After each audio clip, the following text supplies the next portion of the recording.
بسم اللہ الرحمن الرحیم نحمده ونصلی علی رسولہ الکریم اما بعد فاعوذ باللہ من الشیطان الرجیم بسم اللہ الرحمن الرحیم صلاۃ والسلام علیک یا رسول اللہ وعلی آلک واصحابک یا حبیب اللہ۔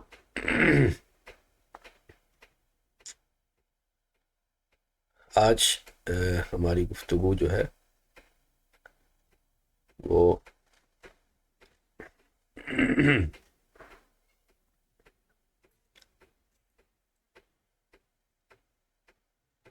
مسح راس میں مقدار ربع مسح فرض تھا، اور ومسح ربع الرأس مرتن، سر کا چوتھائی حصہ اور یہ بھی کانوں سے اوپر، اگرچہ بارش کے پانی کے ساتھ وہ ہو جائے، مسح ہو جائے، یعنی بارش کا پانی آ گیا، سر گیلا ہو گیا، او بلل باقن بعد غسل علی المشہور، یا مشہور مذہب کے مطابق کسی عضو کو دھونے کے بعد باقی تری سے، جبکہ اس میں قطرے ٹپک رہے ہوں، نہ یہ کہ کسی عضو کا مسح کرنے کے بعد، مگر جب قطرے اس سے ٹپک رہے ہوں تو پھر اس سے مسح کیا جا سکتا ہے۔ یہاں تک کل ہم نے گفتگو کی تھی۔ آج کی گفتگو شروع ہو رہی ہے وَلَوْ مَدَّ إِصْبَعًا أَوْ إِصْبَعَيْنِ، کہ اگر ایک انگلی سے یا دو انگلیوں سے مسح کیا، سر کا مسح ایک انگلی سے کیا یا دو انگلی سے کیا تو یہ مسح جائز نہیں ہوگا۔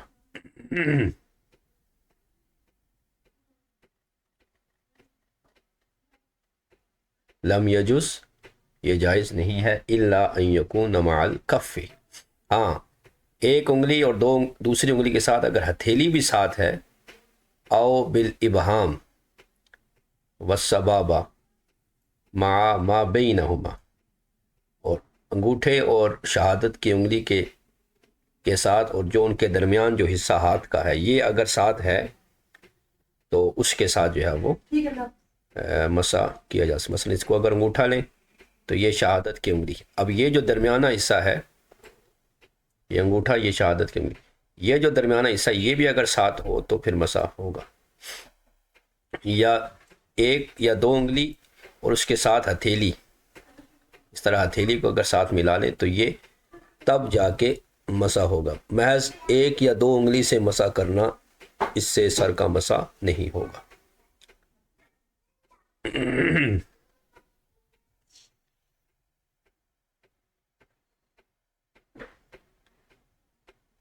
او بمیاہن، یا کئی پانیوں کے ساتھ ہو، تو اس بارے میں جو ہے وہ فرماتے ہیں کہ مسح ہو جائے گا، یعنی دو انگلیوں کے ساتھ یا ایک انگلی کے ساتھ نہیں ہوگا، مگر جب کہ وہ اس کے ساتھ ہتھیلی ہو یا انگوٹھے اور سبابہ یعنی شہادت والی انگلی اور جو کچھ ان کے مابین ہے، یعنی جو ہاتھ کا حصہ وہ ساتھ ہو، یا کئی پانیوں کے ساتھ ہو۔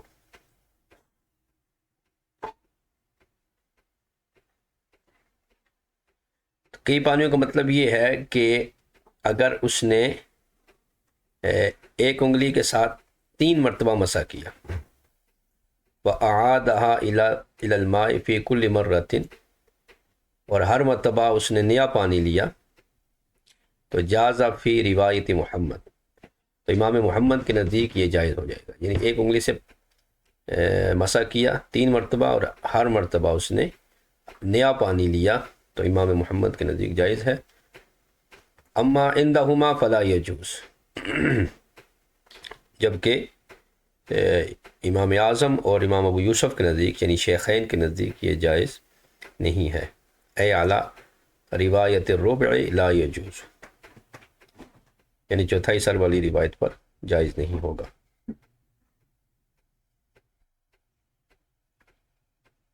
اور در المنتقی میں ہے میں جو ہے کہ یہ اتفاق ہے،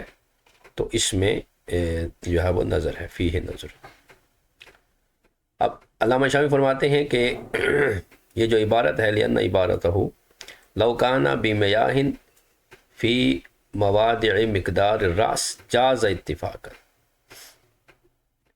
کہ عبارت یہ ہے، ان کی عبارت یہ ہے یعنی در المنتقی میں، کہ اگر فرض کی مقدار کی جگہوں میں کئی بار پانی کے ساتھ جو ہے وہ مسح کیا تو یہ جائز ہوگا۔ اور مقدار فرض جو ہے وہ شامل ہے کس کو؟ 3 انگلیوں کی کا مسح کرنا، یہ بھی مقدار مسح میں یہ ایک روایت شامل ہے۔ یعنی تین روایتیں تھیں، ایک مقدار ناسیہ، ایک ربع راس، اور تیسرا تھا 3 انگلیوں کے برابر۔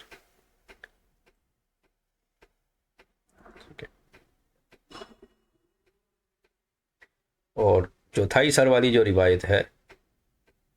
ولی روایت ربع وفی البدائے لو مسح باصبع واحد ببطنها وظہرها وجانبیها لم یذکر فی ظاہر الروایہ، کہ اگر کسی نے ایک انگلی کے ظاہر، باطن اور اطراف سے مسح کیا، کہ اوپر سے بھی نیچے سے بھی الٹ پلٹ کر کے اس کا مسح کیا، تو اس کو ظاہر اور روایہ میں ذکر نہیں کیا گیا۔ اور واختلف المشائخ، مشائخ کا اس میں اختلاف ہے۔ فقال بعضهم لا يجوز، بعض نے کہا جائز نہیں ہے اور بعض نے کہا جائز ہے۔ وهو الصحیح، اور یہی صحیح ہے، اس لیے کہ لأن ذلك فی معنی المس بثلاث اصبع، اس لیے کہ اب یہ ایک انگلی کو ظاہر، باطن اور الٹ کے مسح کرنا یہ 3 انگلیوں کے برابر ہو جائے گا، تو اتنا مسح جو ہے وہ کافی ہو جائے گا۔ تو یہ بمیاہن کی جو ہے وہ انہوں نے تشریح کی ہے۔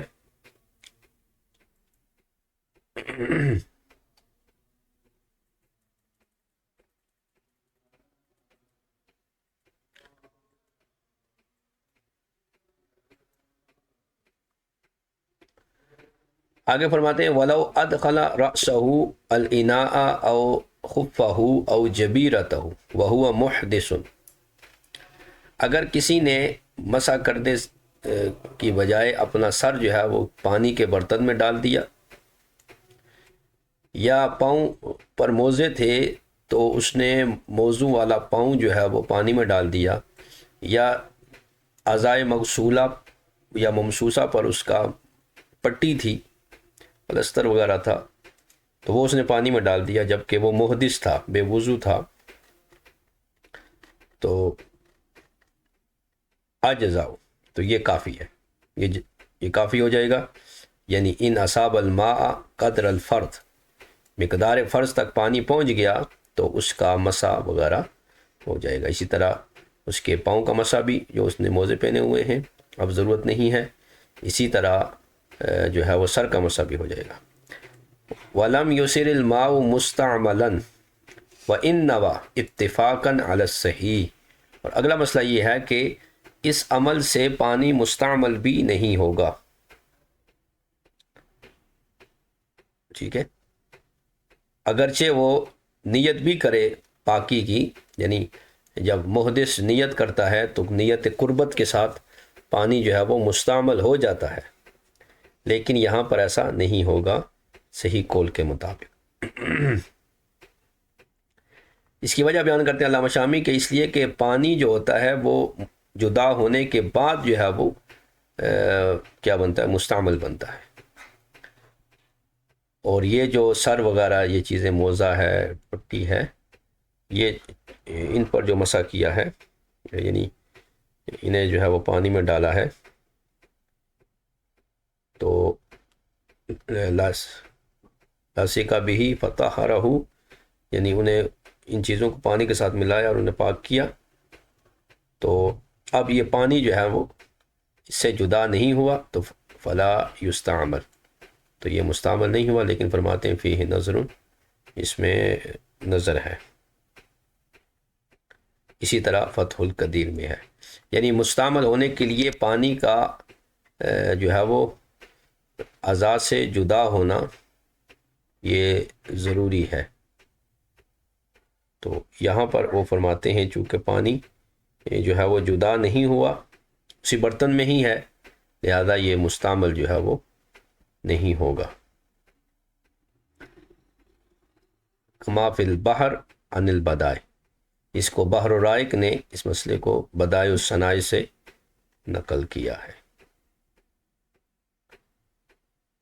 اتفاقاً یعنی یہ بین صاحبین، یہ مسئلہ صاحبین کے مابین جو ہے وہ متفق ہے، یعنی علی صحیح کی قید اتفاق کے لیے لگائی، اور اس کے مقابل جو ہے جو کہا گیا ہے کہ اگر وہ نیت کرے گا تو پھر یہ جائز نہیں ہے، یہ امام محمد کے نزدیک ہے۔ تو یعنی اگر پانی میں ہی اس نے اپنا سر ڈال دیا تو سر کا مسح بھی ہو جائے گا، اور پاؤں پر موزہ تھا تو اس کو ڈالا تو موزہ بھی، یعنی اس پر اب مسح کی ضرورت نہیں ہے، اور اسی طرح کوئی پٹی وغیرہ تھی تو اس کا مسح بھی ہو گیا۔ اب یہاں سے آگے جو ہے وہ فرض عملی بیان کرتے ہیں چہرے کا، کہ چہرے پر اگر داڑھی ہے تو داڑھی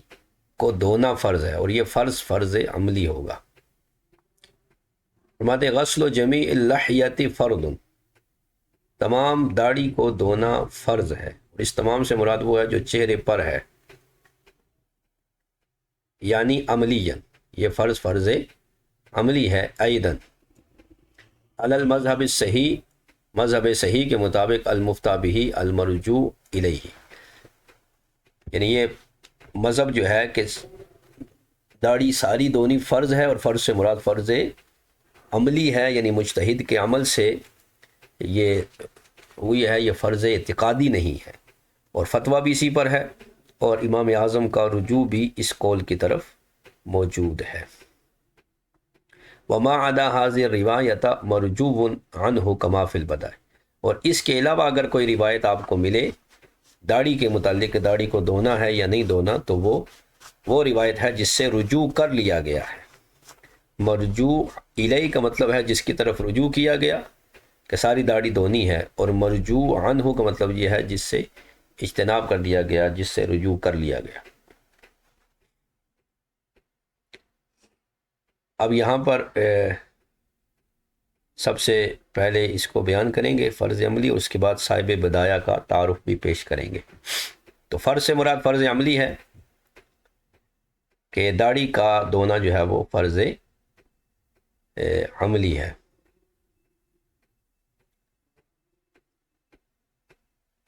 اس لیے کہ آیت جو ہے نا وہ قطعی طور پر دلالت نہیں کرتی اس بات پر کہ داڑھی کے نیچے جو کھال ہے اس کو بھی جو ہے وہ دھویا جائے۔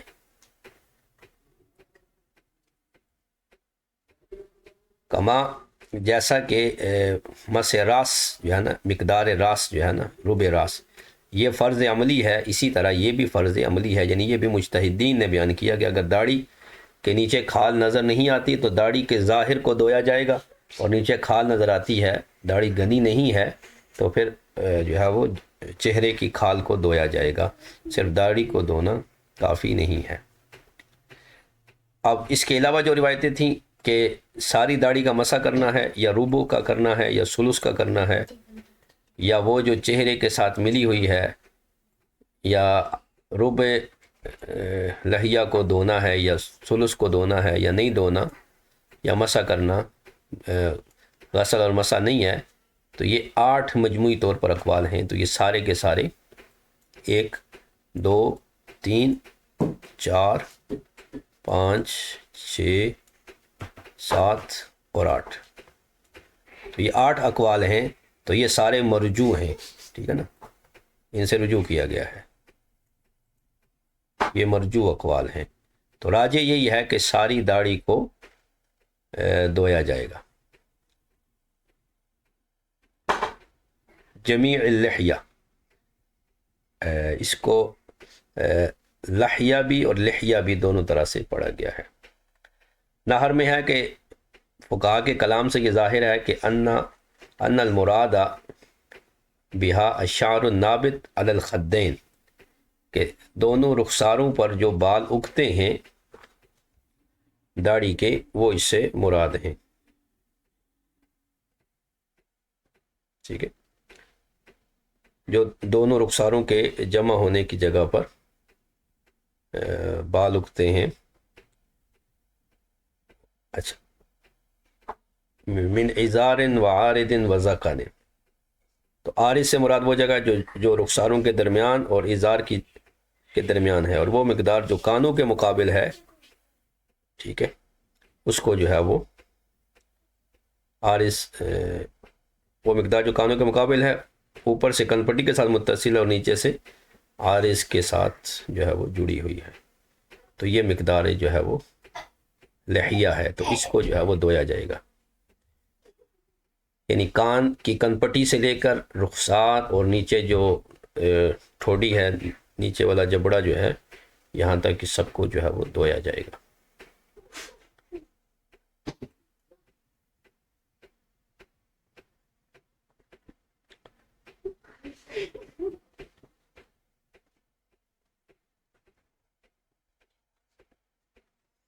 اب یہاں پر علامہ شامی جو ہے وہ صاحب بدائع الثناء کا تعارف پیش کرتے ہیں. علامہ کاسانی ہے، ملک العلماء انہیں کہا جاتا ہے. تو فرماتے ہیں جلیل الشان لم ارا لہو نذیرا فی کتبنا، ہماری کتابوں میں ان کی کتاب کی مثل کتاب نہیں ہے، اس کی کوئی مثال نہیں ہے. اور اس کے مصنف ہیں امام ابو بکر مسعود بن احمد الکاسانی، اور یہ بدائی جو ہے دراصل شرح ہے تحفۃ الفقہا کی، جو علامہ علاء الدین سمرقندی جو ان کے شیخ ہیں، ان کا یہ متن تھا تحفۃ الفقہا. یہ الگ سے بھی ملتا ہے، شاملہ وغیرہ میں بھی موجود ہے. تو فلما عرضہ علی زوجہ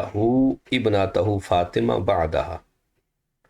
تو جب انہوں نے یعنی شاگرد علامہ کاسانی نے تحفۃ الفقہا کی شرح لکھی، تو شیخ نے اپنی بیٹی فاطمہ کا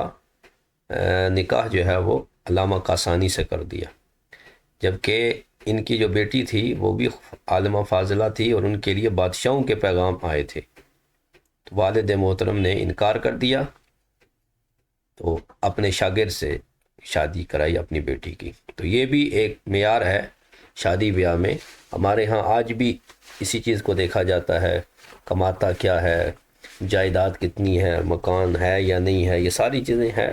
ضرورت میں ہیں، لیکن اصل چیز علم ہے. تو شاگرد نے اپنے استاد کی کتاب کی شرح لکھی، تو استاد نے انعام کے طور پر جو ہے وہ خوش اتنے ہوئے کہ اپنی بیٹی کا رشتہ جو ہے وہ انہیں پیش کر دیا. اور اب 3 مفتی ہیں، ایک شاگرد ہے، ایک خود شیخ ہیں، اور بیٹی بھی مفتیہ ہے. مادہ کانت الفتویٰ تخرج من دارہم، فتویٰ جب علامہ کاسانی کے گھر سے نکلتا، وعلیہا خطہا و خط ابیہا و زوجہا، یعنی جناب فاطمہ جو ان کی زوجہ تھی، ان کے گھر سے جب فتویٰ نکلتا تو خود ان کے بھی دستخط ہوتے، ان کے والد علامہ سمرقندی کے بھی دستخط ہوتے، اور شوہر حضرت علامہ کاسانی کے بھی دستخط ہوتے. تو یہ بھی اسلام کا ایک عروج تھا، ایک وقت تھا کہ یوں. اسی طرح علامہ سخاوی کے بارے میں بھی اسی طرح آیا ہے کہ علامہ سخاوی کی زوجہ بھی اسی طرح بہت بڑی عالمہ فاضلہ تھی. تو چاہیے کہ رشتوں میں یہ بھی دیکھ لیا جائے کہ چاہے وہ بچے کا رشتہ ہو یا بچی کا، تو صاحب علم جو ہے وہ عالمہ ہے تو عالم کا انتخاب کرے، اور عالم ہے تو عالمہ کا انتخاب کرے. اسی میں بہتری ہے کہ ایک دوسرے کے معاون بنیں گے دین میں. تو آج تک علامہ کاسانی کی یہ کتاب جو ہے وہ درجہ قبولیت رکھتی ہے، اور علامہ شامی نے ان کی تعریف میں یہ پوری ایک اپنا مطلب جو ہے اس میں ایک فصل قائم کی ہے، جس میں علامہ کی نہ صرف تعریف کی ہے بلکہ اس کتاب کی یوں تعریف کی کہ اس جیسی کوئی کتاب ہماری کتب میں نے نہیں دیکھی. لم ارا لہو نذیرا فی کتب.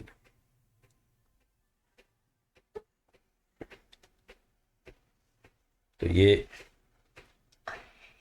مقام اور مرتبہ ہے علامہ کاسانی کا۔ اس کے بعد فرماتے ہیں ثم لا خلاف ان المسترسل لا یجب غسلہ ولا مسحہ، پھر اس میں کوئی اختلاف نہیں ہے جمیع روایتوں میں، تمام اہل مذاہب ہمارے جو ہیں، کہ جو چہرے سے لٹکی ہوئی داڑھی ہے، چہرے کے حد سے خارج ہے، الخارج عن دائرۃ الوجہ، اس کا دھونا اور مسح کرنا واجب نہیں ہے، نہ دھونا واجب ہے اور نہ اس کا مسح واجب ہے۔ چہرے کی حد تک جو داڑھی ہے اس کو ساری کو دھونا واجب ہے، یعنی فرض عملی ہے، اور چہرے کی حد سے جو باہر ہے، دائرہ چہرہ سے جو خارج ہے، تو اس کا نہ مسح واجب ہے نہ اس کا دھونا واجب ہے۔ فَلَهَذَا فَالنَّابِتُ عَلَىٰ أَسْفَلِ الذَّكَرِ لَا يَجِبُ غَسْلُهُ شَيْءٌ، یعنی تھوڑی کے نیچے سے جو بال نکلیں گے تو ان کا دھونا جو ہے وہ واجب نہیں ہے۔ بعض لوگ جو ہے وہ لگے رہتے ہیں، اوپر سے داڑھی نیچے سے داڑھی دھو کے جو ہے نا وہ بعض دفعہ پانی ضائع کر رہے ہوتے ہیں، تو ان چیزوں سے جو ہے وہ اجتناب۔ گنی داڑھی ہے تو چہرے کے برابر، چہرے تک جو ہے اس کو دھونا ضروری ہے، چہرے سے جو لٹکی ہوئی ہے اس کا نہ دھونا واجب ہے نہ اس کا جو ہے وہ مسح واجب ہے۔ ہاں یہ ضرور ہے بل یسن، اس کو دھونا سنت ہے، چہرے کی حد سے جو لٹکی ہوئی ہے اس کا دھونا سنت ہے، دھونا بھی نہیں بلکہ مسح، اس کا مسح جو ہے وہ سنت، کیونکہ یہاں دھونے اور مس دونوں کی طرف لوٹ سکتی ہے، تو فرمایا کہ اقرب مرجع جو ہے وہ اس کا مسح ہے، لہذا اسی کی طرف لوٹائیں گے، اور عبارت منیہ اس بارے میں سری ہے۔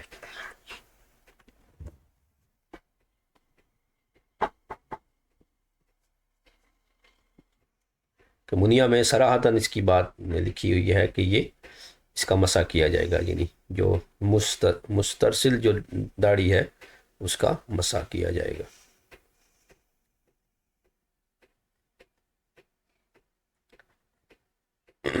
اچھا یہ ہو گئی گنی داڑھی۔ وَأَنَّ الْخَفِيفَةَ الَّتِي تُرَى بُشْرَتُهَا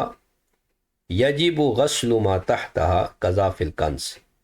اور وہ داڑھی جو خفیف ہے، گنی نہیں ہے، جس سے چہرے کی کھال نظر آتی ہے، تو اس کا دھونا، اس کھال کا دھونا، داڑھی کے نیچے کی جو کھال ہے اس کا دھونا یہ ضروری ہے، واجب ہے۔ نہر میں بھی ایسے ہی ہے۔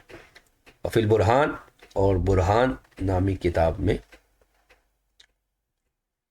مذکور ہے کہ یجب غسل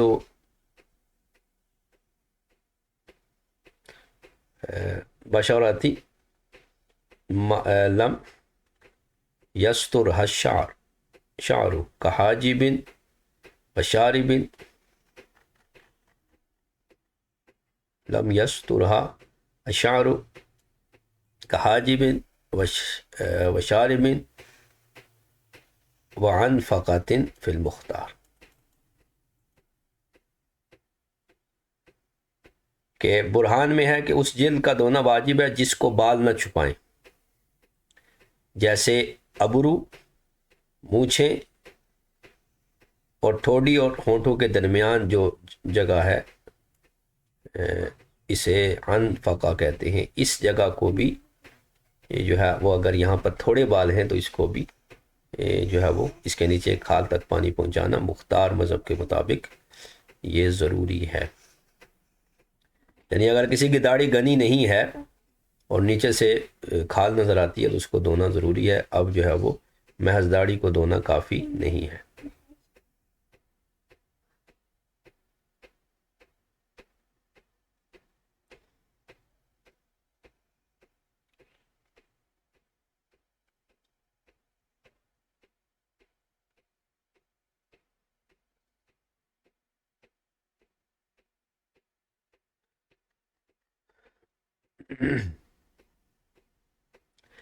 اب آگے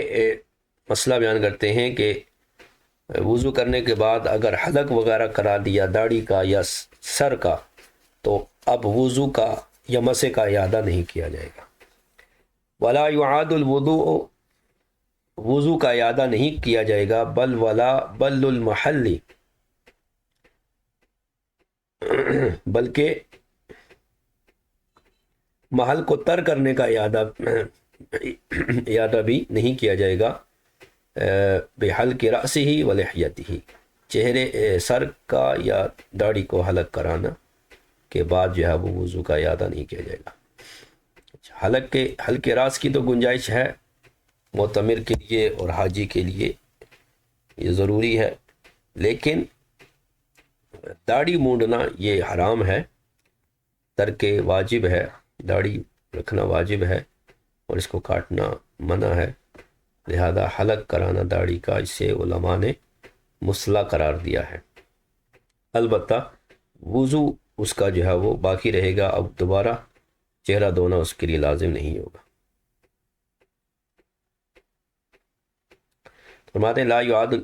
يعاد الوضوء لأن المسح على الشعر الراس ليس بدلا عن المسح عن البشرة، یعنی جو بالوں پر مسح ہوا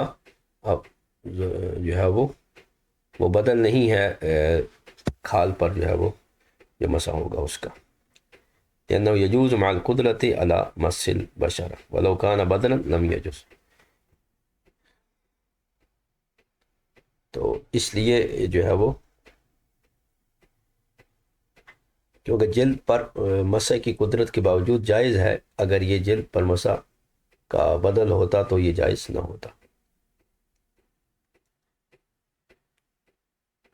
اب باقی رہا یہ مسئلہ کہ اذا کانت اللحیۃ کثیفۃ، اگر داڑھی گنی ہے، کثیف ہے، تو فإن ظاہر ما قدمناه عن الدرر عند قوله للحرج ان غسلها بدل لما تحتها، تو درر کے حوالے سے ہم نے لکھا کہ حرج کے لیے اس کا دھونا یہ بدل ہے جو اس کے نیچے ہے، یعنی داڑھی کا اوپر والا حصہ، ظاہری حصہ دھو دینا، یہ بدل ہو جائے گا اس کے جو نیچے ہے، لہذا مونڈنے کے بعد اس کو دوبارہ نہیں دھویا جائے گا۔ ومقتضی اعادۃ غسلہ بحلق الشعر، تو اب اس کا قول کا یہ ہے کہ یہ حرج کے لیے تھا، اب جب حرج ختم ہو گئی تو اب یہ ضروری ہے کہ نیچے حلق شعر کے بعد اسے دھویا جائے۔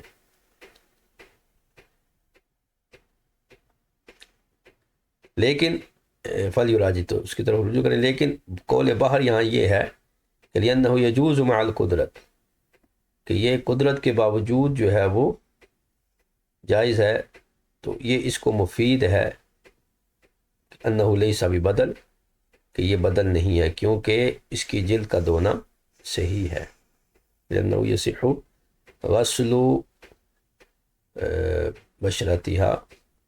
لہذا جو ہے وہ چہرے کو داڑھی گنی تھی تو اس کا دھونا جو ہے وہ کافی ہے، نیچے کی جو کھال ہے، تو اسی طرح یعنی نیچے پانی نہیں بھی پہنچا، ظاہری داڑھی جو ہے وہ دھل گئی تو کافی ہے، اسی طرح اس نے وضو کر کے داڑھی مونڈ دی تو اب دوبارہ دھونے کی ضرورت نہیں آئے گی۔ تو بل کے ساتھ اس کو تشبیہ دی کہ اس پر جو ہے وہ اس محل پر جس کو اس نے مونڈ دیا اس کا حلق کرا دیا،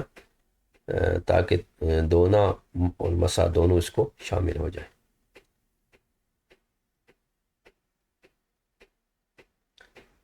تو کہنے کما لا يعاد الغسل للمحل ولا الوضوء، کہہ رہے ہیں جیسے کہ وضو کا اعادہ نہیں کیا جائے گا بلکہ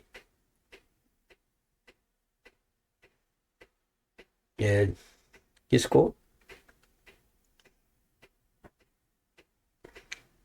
بحلق شاربہ وحاجبہ وقلم ظفرہ، کہ جیسے وضو کا اعادہ نہیں کیا جائے گا اور مونچھیں حلق کرانے کے بعد، ابرو اور ناخن کاٹنے کے بعد، اور وکشتی جلدہ، اور اسی طرح اس کی کھال کو یعنی ناخنوں کو کاٹنے کے ساتھ اور اس کی کھال اکھاڑنے کے ساتھ، وَقَذَا لَوْ كَانَ عَلَىٰ أَعْضَائِهِ وُضُوئِهِ قرحتن، اور اسی طرح اگر وضو کے اعضاء پر زخم ہو، اعضاء وضو پر کوئی زخم ہو، جیسے قد دم ملاتی یعنی کوئی پھوڑا پھنسی وغیرہ، وعلیہا جلدۃ رقیقۃ، اور اس کے اوپر باریک سی کھال ہو، یعنی وہ زخم ہو، چھالا وغیرہ کی صورت بن گئی ہو، اب فتوضا، اس نے وضو کیا، اور وَأَمَّرَ الْمَاءَ عَلَيْهَا، اور اس پر پانی بہا دیا، ثم نزعها، پانی بہانے کے بعد پھر اس چھلکے وغیرہ کو، کھال کو جو اب چھالے کی صورت میں بن چکی ہے اور پھٹ چکی ہے، اس کو اس نے کھینچ دیا، اتار دیا، تو لا يلزمه اعادة غسل ما تحتها، تو اب اس کھال کو اتارنے کے بعد جو نیچے حصہ جو زخم کی صورت میں ظاہر ہوگا اس کو دھونا لازمی نہیں ہے۔ وَإِن تَعَلَّمَ بِالنَّزْعِ عَلَى الْأَشْبَةِ، اور اگر جلد کو کھینچنے سے تکلیف ہوتی ہو تو اب بدرجہ اولا جو ہے وہ اس کو دھونا واجب نہیں ہے۔ تو لہذا ان صورتوں میں جس طرح حلق کرانے کے بعد سر کا مسح یا چہرے کو واپس دھونا تو یہ ضروری نہیں ہے، اسی طرح مونچھیں مونڈنے کے بعد مونچھوں کی جگہ کو دھونا، یا ابرو یا ناخن کاٹنے کے بعد ناخنوں کے نیچے کی جگہ دھونا یہ ضروری نہیں ہے۔ اسی طرح یعنی ان جگہوں کا اعادہ ضروری نہیں ہے، اسی طرح پھوڑا پھنسی وغیرہ ہو تو اس کو بھی جو ہے وہ دھونا، اس کے نیچے پانی جو ہے وہ بہانا، جبکہ اس کے اوپر کی کھال جو ہے نا ایک چھالے کی صورت میں بن چکی ہو، ضروری نہیں ہے۔ لعدم بدلیتی، لعدم البدلیتی، کیونکہ وہ جگہ اس کا بدل نہیں تھی، وہ کھال تھی، وہ اتر گئی ہے، اب نیچے کا جو حصہ ہے وہ اس کا بدل نہیں ہے۔ بخلاف نزع الخف، بخلاف موزے کے اترنے کے بعد، یعنی موزہ اتار دیا تو پھر جو ہے اس کو دھویا جائے گا۔ فصار کما لو مسح خفہ ثم حتہ او قشرہ، کہ اگر ایسا ہو جائے کہ جیسے اس نے موزے پر مسح کیا، پھر اسے کھرچا اور پھر اسے چھیلا، تو اب جو ہے وہ کافی نہیں ہوگا۔ یعنی موزہ پہنا پھر اتار دیا تو اب پاؤں کو دھوئے گا، کیونکہ مسح جو ہے یہ بدل ہے غسل کا، ٹھیک ہے۔ اب جب وہ اتار دیا تو اب جو ہے وہ جو حد سے قدیم تھا وہ اس میں صلاحیت کر گیا، تو یہ ہو جائے گا جو چیزیں ذکر کی ہیں، حلق اور ناخن تراشنا وغیرہ، کھال کھینچنا، کہ حتہ او قشر ہو، یہ دونوں ایک ہی معنی میں ہیں، یعنی کھرچنا اور چھیلنا، تو ان میں جو ہے وہ کیا ہو جائے گا، ان کو دھونا جو ہے وہ ضروری نہیں ہوگا۔ یعنی حلق کرانا، ناخن تراشنا، کھال اگانا جو ذکر کیا گیا یہ بھی اسی میں شامل ہوگا۔ اب آگے یہاں سے فروع ہے وہ انشاءاللہ ہم اگلی کلاس میں ذکر کریں گے۔ یہاں سے کچھ فروع میں 2-3 مسائل بیان کریں گے، اور اس کے بعد پھر وضو کی سنتوں کو بیان کریں گے۔ تو فروع میں 1-2 مسائل بیان کریں گے، وہ کل کی کلاس میں ہم انشاءاللہ ذکر کریں گے۔ جی اب کسی نے کوئی بات کرنی ہو کر سکتے ہیں۔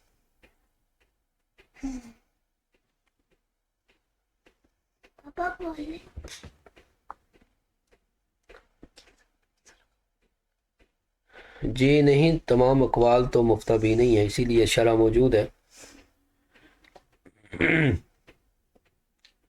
علامہ کاسانی مصنف ہیں بدائع الصناع کے، کتاب ہے بدائع الصناع۔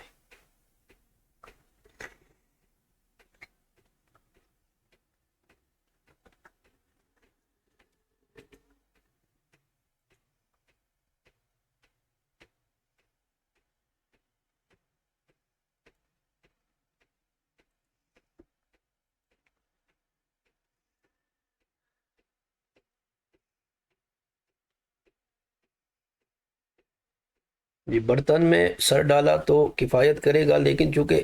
مستعمل کے لیے یہ شرط لگائی تھی کہ وہ جو ہے وہ جسم سے جدا ہو جائے،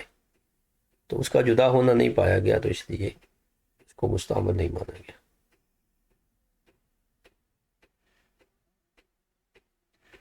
مستعمل اسی طرح ہوگا کہ وہ اس سے جدا ہو جائے، یہاں جدا ہونا نہیں پایا گیا، اس لیے مستعمل نہیں۔ بدائے خود شرح ہے، بدائے الصنائع، تو اس شرح کے مصنف علامہ کاسانی ہے، اور یہ تحفۃ الفقہاء علاء الدین سمرقندی کی کتاب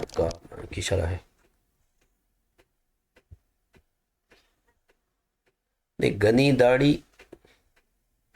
داڑھی ہے تو اس کا ظاہر دھویا جائے گا، اور خفیف ہے تو اس کی کھال کو دھویا جائے گا، صرف اس کو دھونا کافی نہیں ہے، نیچے کھال کو دھونا بھی ضروری ہے۔ تو گنی داڑھی ہے تو پھر وہ جو ہے وہ اگر اس کو مونڈ دیتا ہے تو پھر دوبارہ دھونا لازم نہیں آئے۔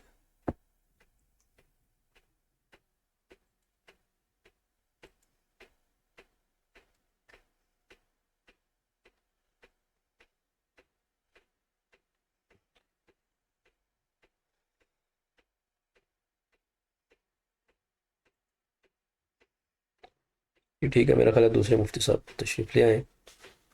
تو لنک جوائن کرنا۔